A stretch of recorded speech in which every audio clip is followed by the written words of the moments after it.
Welcome to the Rewriting Naruto Series Part 10, a series of videos where I rewrite Naruto, making changes to improve the story for my personal taste. This is just part 10 of a very long series of rewrites, so definitely subscribe to this channel so you never miss any future videos in the series. Also, subscribe to my second channel because this channel is in danger of being taken down by YouTube because of copyright strikes and all that, so I'll leave a link for that in the description below. Also, ring the notification bell so you always know when I put out a video from the Rewrite series, and like this video too. Let's reach 600 likes for this video. If we do that in the first 24 hours, I'll release the next rewrite video within a week. We pick up after Jiraiya saves Naruto and Kurotsuchi from Kisame, landing a Rasengan on him that sent him flying away to impact the surface of the water. After Jiraiya makes his arrival, Naruto says, clutching and almost unconscious Kurotsuchi in his arms, "Perfect Sage, we have to get out of here. Kurotsuchi's very hurt." Jiraiya says, "I am aware. You stay with her. I'll finish that guy off." Naruto nods. At this point, Kisame erupts from the water. He is smiling. The wound on his side made by the Rasengan being completely regenerated by the chakra he took from Kurotsuchi and had stored in Samehada. Kisame says, "So this is the legendary Rasengan, huh? It was pretty pathetic.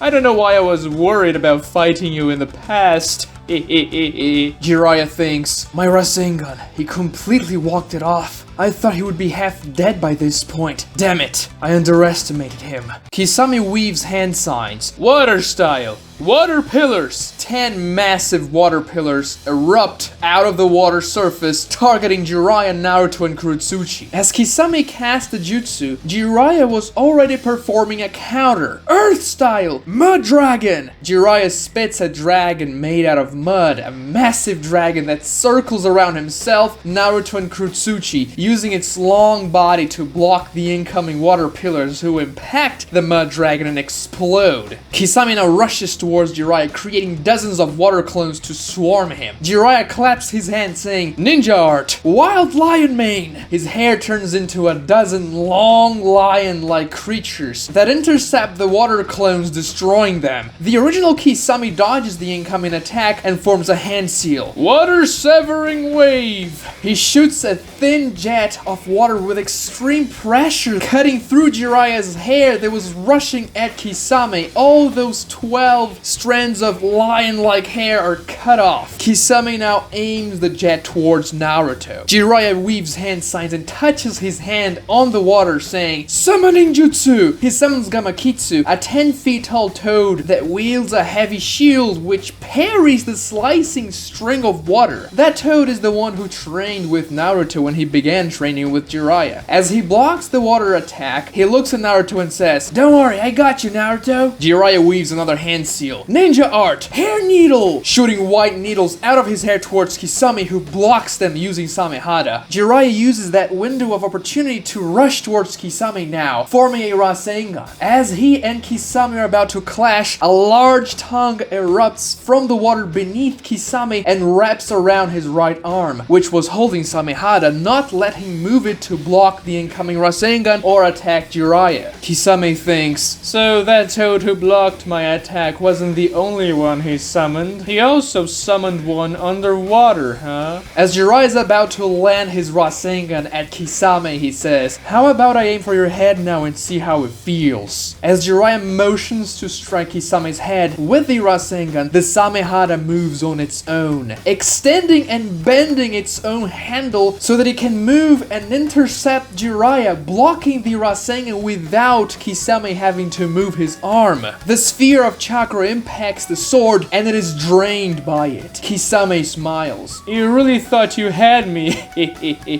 I think you Sanins are getting old." Samehada grows in size, ripping its bandages and revealing its blue scaly form. And still moving on its own, it shreds the tongue holding Kisame's arm, which frees Kisame and makes the toad disappear into smoke. Kisame and Jiraiya engage in a fierce taijutsu exchange. Kisame wielding Samehada expertly, pushing Jiraiya back, as Jiraiya feels his chakra being drained out of his body. Kisame's muscles begin to inflate due to the influx of chakra he receives from Samehada as he absorbs Jiraiya's. You have a lot of chakra, don't you? I love opponents like you. Jiraiya thinks, damn it, he's draining my chakra just by being close to me. That sword, I have to take care of it. Jiraiya weaves hand signs. Ninja art. Great hair prison. Jiraiya's hair extends, grappling Kisame from all directions. Kisame says, the more you touch me, the more chakra I drain. Jiraiya starts feeling his chakra getting siphoned.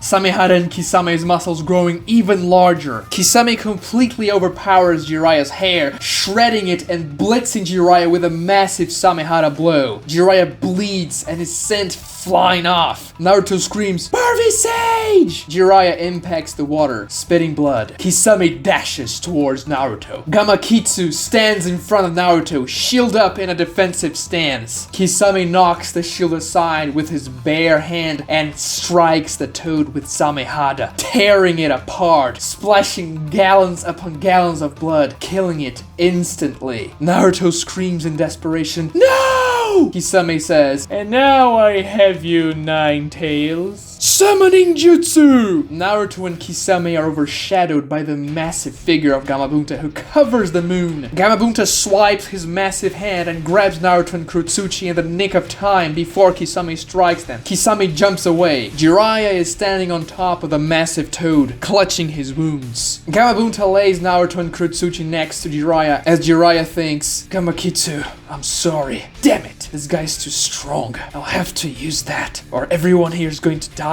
I'll have to use that if I want to beat this guy. Jiraiya screams, Gamabunta, I'm summoning those two! Jiraiya makes marks on his face with blood and joins his hands. Buy me some time! Gamabunta says, really? Those two? This guy has to be insanely powerful. Kisame only stares at the massive frog, smiling. Gamabunta says, and I hate that smirk of his! He unsheathes his sword and slashes at Kisame. Gamabunta's katana impacts Samehada as Kisame parries the strike with one hand without being knocked a single inch backwards. It's an impressive sight. Kisame, this humanoid, is parrying the sword of a toad 30 times larger than him. Really? Is that what the legendary Sanin have to offer? Good riddance to Orochimaru. We have no use for weaklings in our organization. Kisame weaves hand signs and says, water style. Great shark wave. He spits a massive shark about the size of Gamabunta that impacts the massive frog, exploding with a blast that rivals the one of a Bijudama. Gamabunta flies almost a mile backwards. He's able to grab Naruto, Kurotsuchi, and Jiraiya with his tongue at the last second so they're not thrown in another direction. Kisame gives chase, and he is bleeding all over his body. Jiraiya, grappled by Gamabunta's tongue, says, change of plans! Get us out of here, Gamabunta! The massive toad retracts his tongue with the three shinobis into his mouth. Kisame shoots another great shark shockwave from afar. Gamabunta weaves hand signs and says, reverse summoning jutsu! The great toad vanishes into smoke a split second before Kisame's attack impacts, hitting only the smoke and the water. Reverse summoning, huh? Zetsu comes out of the water. Black Zetsu says, so it would seem. He's out of our reach now. White Zetsu says, that's unfortunate. Now that Jiraiya will be much more on guard. At least we know you can defeat him, Kisame. Black Zetsu says, I wouldn't be so sure. He was preparing some sort of jutsu before Kisame landed that last attack. You mustn't be reckless when facing him. Kisame says, well, at least this way Itachi won't be mad at me. We cut to Naruto and Jiraiya inside of Gamabunta's mouth. Naruto looks at Kurotsuchi saying, hang in there, Kurotsuchi, we'll get help. Kurotsuchi smiles and says with a weak voice, I'll be fine, Naruto. Don't worry about me. Jiraiya says, yeah, we'll be fine, Naruto, she's right. Gamabunta took us to Mount Myoboku. The toads will come and tend to our wounds soon enough. A couple of minutes pass and small toads carrying healing oils arrive and begin treating Jiraiya and Kurotsuchi's wounds. Naruto is relatively unharmed. The healing oils don't regenerate the wounds like healing ninjutsu, but they help. Jiraiya says, says to the frog healing him, "Tell Lord Fukasaku that Gamakitsu fell in combat." The frog nods. "Also, if you have any messengers near the stone village, I would like him to summon us there. We have to get the girl back to her village." The frog nods again. "I'm afraid we won't be able to stay for Gamakitsu's funeral." Naruto says, "So, this place is where the frogs live?" "Yeah." "Oh, cool." Naruto motions to leave Gamabunta's mouth. Jiraiya says, "Naruto, you can't leave his mouth now." "But why? It stinks in here." "No outsiders are allowed to visit Mount Miyaboku. That wouldn't be a problem for the two of us because we have summoning contracts with the toads, but the girl has to stay here in the mouth. The toads are very secretive about their location." "That's annoying." "Kurotsuchi has to breathe some fresh air." Kurotsuchi winces in pain but is feeling relatively better after the healing oils. "It's alright, Naruto.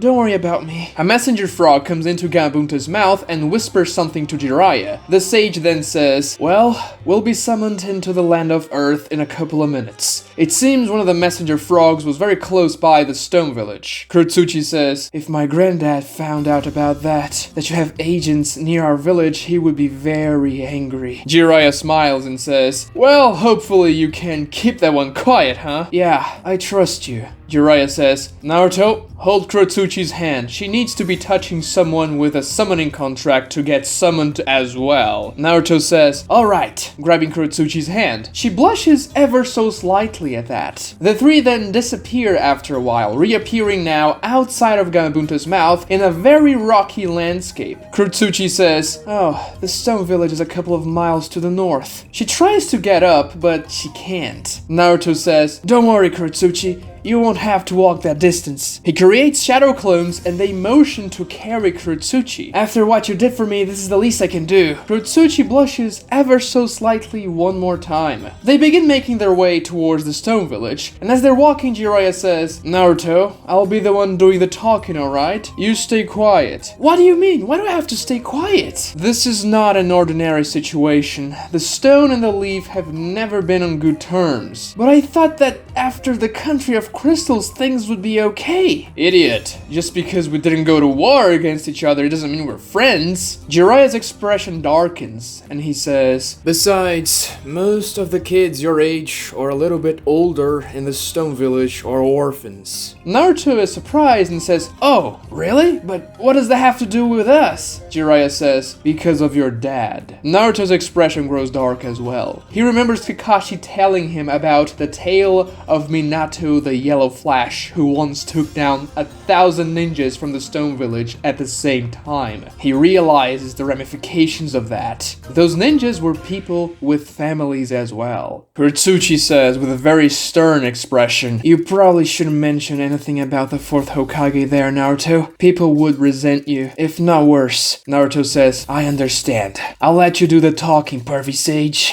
We cut to the stone village. A ninja on top of the village's wall is watching over the landscape that is illuminated by the moonlight with a spying glass. He then spots Jiraiya, Naruto, and Kurotsuchi. He sees Naruto's leaf headband and hastily jumps to a conclusion, shouting, "The leaf village has captured Kurotsuchi! Call the Tsuchikage immediately!" Naruto, Kurotsuchi, and Jiraiya finally arrive at the stone village gate. They see dozens of ninjas lined up on the wall, ready to protect their village. Jiraiya looks at that saying, "I didn't expect a warm welcoming, but this is a bit extreme, isn't it?" A flying shinobi with a small frame appears from behind the wall and starts to descend towards the three who wait outside. Naruto thinks in shock, staring at the old man. "How can he fly? I've never seen something like that!" Onoki stands flying far above them, exerting dominance. "What is the meaning of this, Jiraiya? Have you come to ransom my granddaughter?" Kurotsuchi snaps. "Don't be stupid, old man. He rescued me." Onoki sulks. Jiraiya says, "We had an encounter with the Akatsuki." Onoki's eyes open wide after he hears the name of the organization. "Your granddaughter did a great service to the Leaf Village, protecting us. We tended to her wounds to the best of our ability, but we thought that you would have a better shinobi in the village for that." "And how exactly did you enter the land of Earth?" Kurotsuchi cuts him, saying, "Just let us in, stupid old man. Can't you see I'm hurt?" Jiraiya says, says, "We'll be leaving as soon as we drop off your granddaughter, Lord Tsuchikage. No need for hostilities here." Jiraiya nods to Naruto and his clones usher Kurotsuchi forward. Stone ninjas jump off the wall, intercepting the clones. They then pick up Kurotsuchi and jump back up the wall. As they land on top of the wall, Kurotsuchi stops them and says, "Old man, at least let them sleep here tonight. Come on, they saved my life." Onoki sulks even more. Jiraiya says, "Oh, that's quite alright. Well, awesome! I've always wanted to visit your village, Kurotsuchi." Naruto says that, cutting Jiraiya, whose face drops. Onoki narrows his eyes at Naruto and asks Jiraiya, "Who's that boy, Jiraiya?"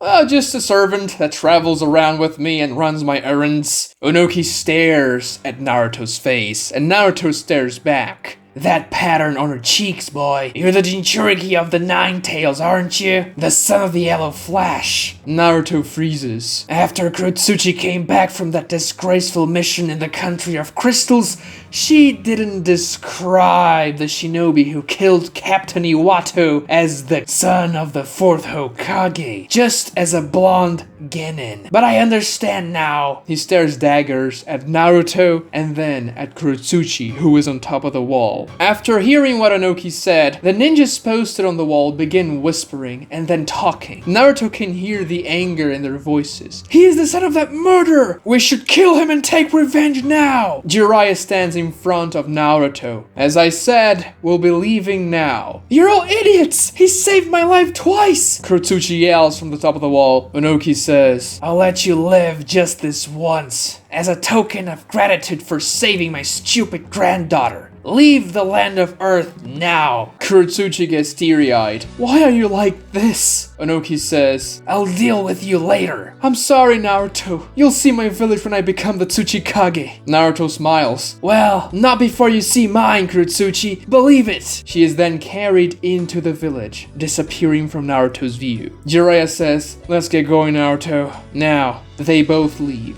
Naruto and Jiraiya walk quite some distance without saying a word. Jiraiya is still hurt from Kisame's attack. Naruto finally says with a sad expression, "Why does it have to be like that? So much hatred." His expression turns to anger. "I know the fourth Hokage did really bad stuff, but I'm the one he screwed up the most. I could relate to them." Jiraiya says, "Don't be an idiot, Naruto. Your father is a hero of the Leaf Village. The only thing he did back then was protect Konoha. The Stone Village was the aggressor in the Third Great Ninja War, but of course they won't see it that way in the Stone. You know very well sometimes you have to kill in order to protect." Naruto remembers the day he had to slay a man to save Kurotsuchi. He says, "I suppose I do." Jiraiya looks at him with a tender and honest expression. "I wish it didn't have to be like that. This unending cycle of hatred. One person dies and their family and friends take revenge upon the one who wronged them,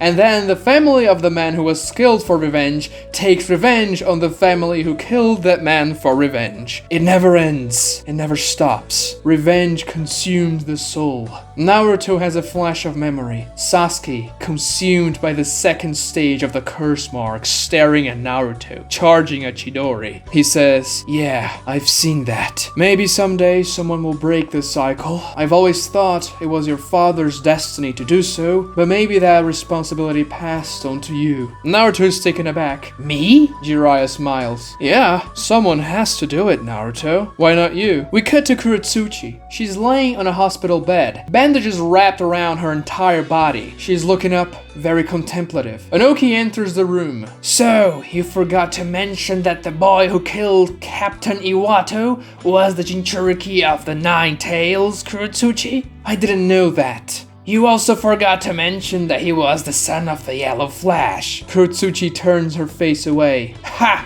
You knew that, didn't you?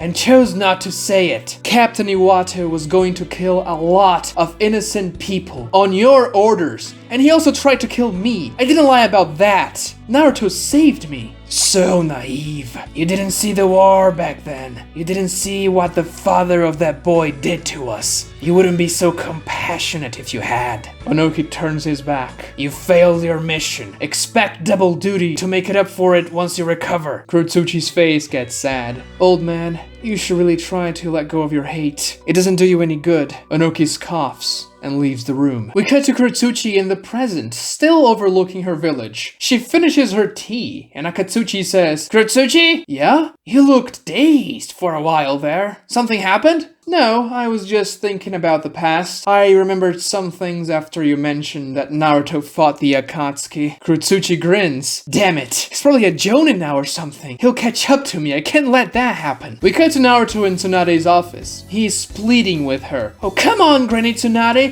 I really deserve it." "Absolutely not." "But why not?" "It's simply impossible now." "But everyone in my age is at least a chunin. Why can't I get a promotion? We rescued the Kazekage. That's way beyond what a genin can do." "Naruto, you had one successful mission in almost 3 years. Just one. If we compare your history with anyone your age, they'll have at least 10 times your amount of missions. If I promote you to chunin right now out of the blue, without you passing the exams, everyone would say I'm playing favorites." "But I am your favorite." Tsunade blushes a little and says, "That's beside the point. And you have to pass the tuning exams anyway." "But I missed the tuning exams. That's not fair." "The life of a shinobi is hardly ever fair." Naruto remembers Jiraiya telling him the same thing and says, "You and Pervy Sage really deserve each other." Tsunade blushes. "You're doing this so you don't have to pay me as much. Chunins earn double what genins do for the same mission." "Enough, Naruto. You're better off focusing on your next mission. It's gonna be a tough one." Watch part 11 of the rewrite right here as we'll begin the Tenchi Bridge arc. Subscribe to the channel if you haven't already and help us beat the 600 like goal. Comment below what you thought about this original arc and thanks for watching.